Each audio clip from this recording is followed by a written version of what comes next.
Chapter 14. The Slavic Tide. Times had changed. In the 19th century, when foreign policy alignments and readjustments tended to focus on ideology, Russia and the Germanic states of Austria and Prussia had been the closest of allies. In 1912 they still shared the same outlook, the same reactionary politics, and the same values.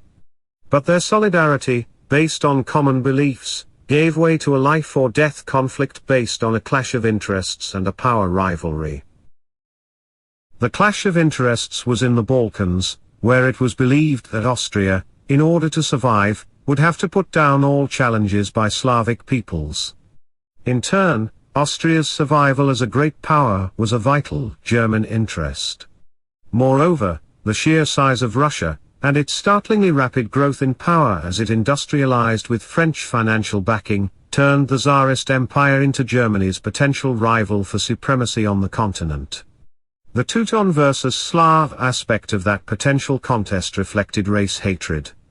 Moreover, in seeing Germany's future in terms of penetration and exploitation of the Middle East and Far East, the Kaiser imagined yet another goal that could be achieved only by overcoming the Slavic world. Inconsistent as he so often was, the Kaiser also was a latecomer to these views. In the early days of the Balkan Wars he found it unobjectionable that the Ottoman Empire should be defeated. Its young Turks, he decided, deserved to be flung out of Europe for having overthrown my friend the Sultan. The future of the Balkans should be determined by its peoples, he believed, and for the great powers to intervene to keep the peace would only backfire. The peoples would turn against the powers. Instead, the powers should form a ring within which the local forces could fight it out. Let these people get on with it, he wrote in his irresponsible, thoughtless, and typically ambiguous marginal notes, which lend themselves therefore to various readings.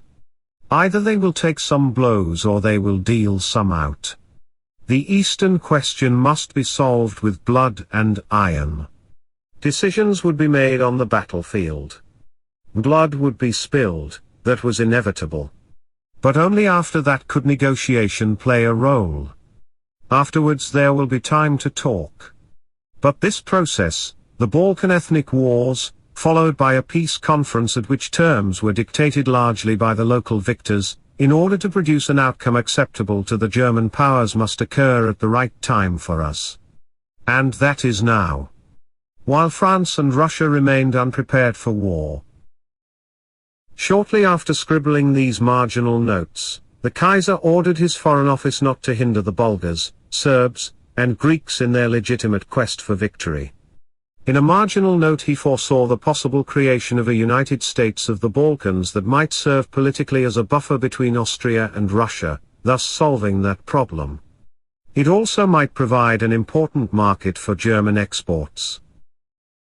As crisis loomed ahead in the final months of the First Balkan War, with victorious Serbia and Montenegro seeking an outlet to the sea, Scutari, on the Adriatic in formerly Ottoman Albania, and with Austria opposing that claim, the Kaiser wrote to his foreign secretary, "I see absolutely no danger for Austria's existence, or prestige, in a Serbian harbour on the Adriatic, and I think it unadvisable needlessly to oppose the Serbian wish."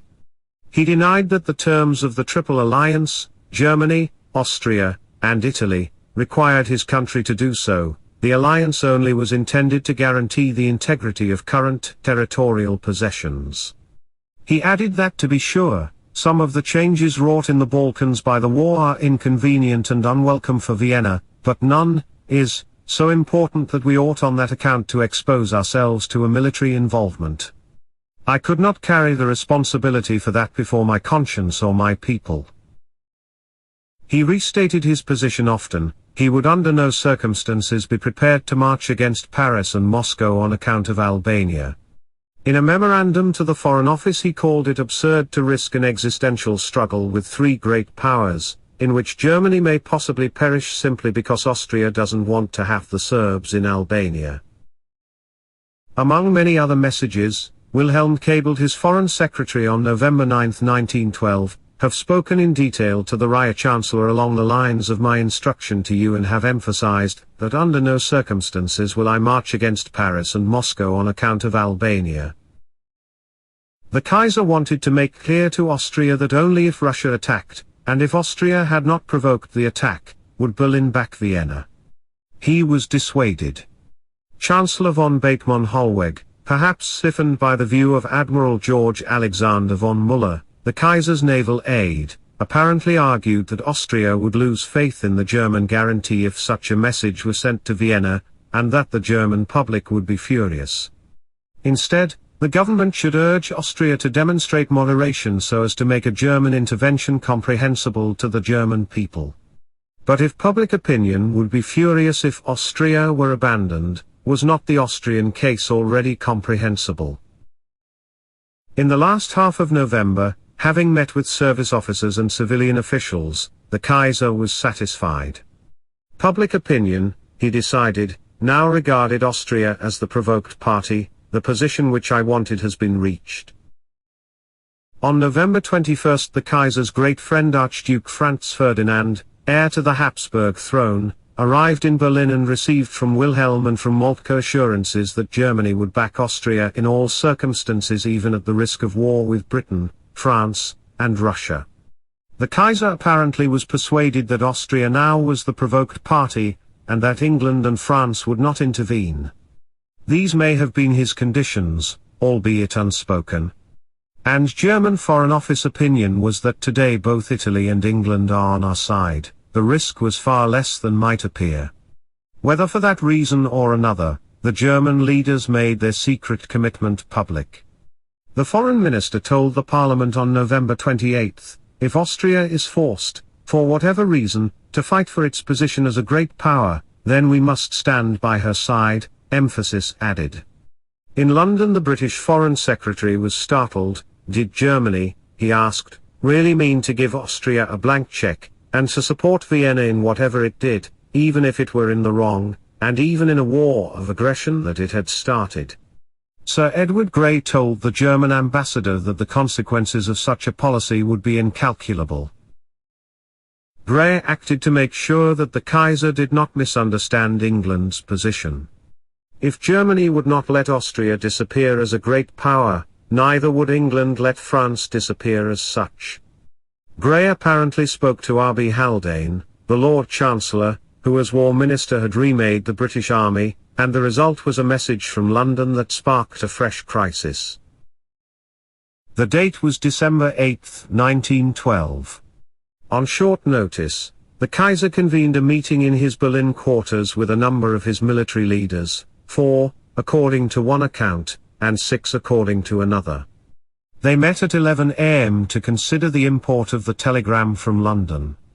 In addition to Wilhelm, the participants included Admiral Müller, chief of the Kaiser's naval cabinet; Admiral von Tirpitz, the naval leader; General von Moltke, the army chief of staff; Vice Admiral August von Heeringen, head of the Admiralty staff, and perhaps also his brother General Josias von Heeringen, Prussian Minister of War, and the chief of the military cabinet, Moritz Freiherr von Linke.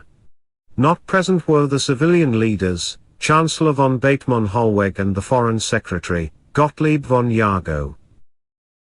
This secret conference was drawn to the world's attention only a half-century later, when the historian Fritz Fischer showed that it could have been evidence of a deliberate plan by the Kaiser and his military chiefs to bring about a European war in June 1914.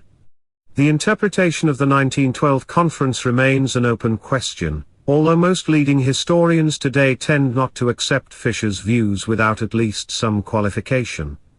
John Roll, perhaps the closest in his views to Fischer, makes the persuasive point that we now have additional documentation in unusual abundance to help us understand the notes by Admiral Müller that, in an earlier garbled version, had been our only source. The Kaiser called the conference because Germany's Anglophile ambassador in London, Prince Karl Max von Lichnowsky, had cabled him with news of a conversation he had just held with Lord Haldane, Britain's Germanophile former Minister of War. According to the Kaiser, Haldane apparently spoke for Sir Edward Grey. Given the channel of communication chosen, Lichnowsky and Haldane, two men devoted to the cause of improving relations between England and Germany, it would have been safe to infer that Grey was supplying medicine that, despite its apparent bitterness, was prescribed for the patient's own good. The message from Grey brought to the Kaiser's attention something that any student of international relations ought to have known, that it was in Britain's vital interest to maintain the balance of power in Europe. If Germany were to attack France, Britain would intervene on France's side, for preserving the independence and great power status of France was one of England's vital interests. Implied in the cable was the message that London did not object if Germany increased its lead as the wealthiest and most militarily powerful country on the continent so long as other powers, especially those of Western Europe, were allowed to retain their independence. In his angry marginal notes on the text of the telegram, Wilhelm described the English principle of the balance of power as an idiocy which would make England eternally into our enemy. The Kaiser, according to one second-hand version, was in a most agitated state, and in an openly warlike mood. In Admiral von Muller's first-hand account, Wilhelm welcomed Haldane's message as providing a desirable clarification of Britain's intentions, showing those among Germany's planners who had wanted to allow for the possibility of England's neutrality the error of their ways. In the light of Haldane's message, Germany, if it went to war, should plan on fighting Britain as well, and to that end, the Navy should speed up such measures as building its U-boat fleet. According to the Kaiser, speaking in December, in the middle of the Balkan Wars, Austria must deal energetically with Serbia, and if Russia supports the Serbs, which she evidently does, then war would be unavoidable for us, too. Moltke said, "I believe a war is unavoidable and the sooner the better." But, and it was to prove a significant but Moltke added that we ought to do more through the press to build up popular support for a war against Russia. The Kaiser and Moltke urged immediate war. Tirpitz, speaking for the Navy, agreed in part but asked postponement of the great fight for 1.5 years. The fleet needed time to complete widening and deepening the Kiel Canal and work on the base at Heligoland. Moltke objected that the Navy would not be ready even then, and that the army, which was running out of money, would be in a worse position. The meeting seems to have disbanded in a show of pro-war sentiment but without arriving at an agreed decision. A target date had been mentioned but had not been firmly set.